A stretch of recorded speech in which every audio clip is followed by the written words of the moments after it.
কবি জীবনানন্দ দাশের কবিতা বনলতা সেন। হাজার বছর ধরে আমি পথ হাঁটিতেছি পৃথিবীর পথে, সিংহল সমুদ্র থেকে নিশীথের অন্ধকারে, মালয় সাগরে অনেক ঘুরেছি আমি।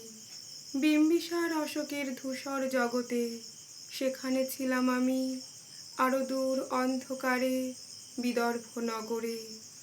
আমি ক্লান্ত প্রাণ এক, চারিদিকে জীবনের সমুদ্র সফেন, আমারে দুদণ্ড শান্তি দিয়েছিল নাটোরের বনলতা সেন। চুল তার কবেকার অন্ধকার বিদিশার নিশা, মুখ তার শ্রাবস্তির কারুকার্য।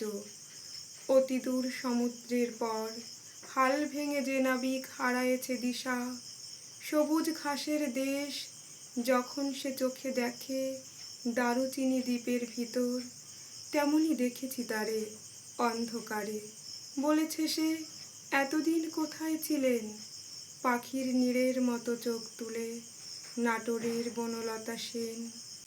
সমস্ত দিনের শেষে শিশিরের শব্দের মতন সন্ধ্যা আসে, ডানার রৌদ্রের গন্ধ মুছে ফেলে চিল।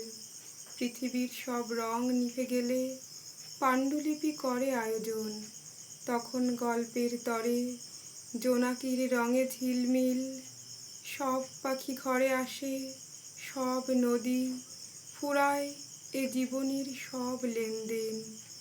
থাকে শুধু অন্ধকার মুখোমুখি বসিবার বনলতা সেন। নমস্কার।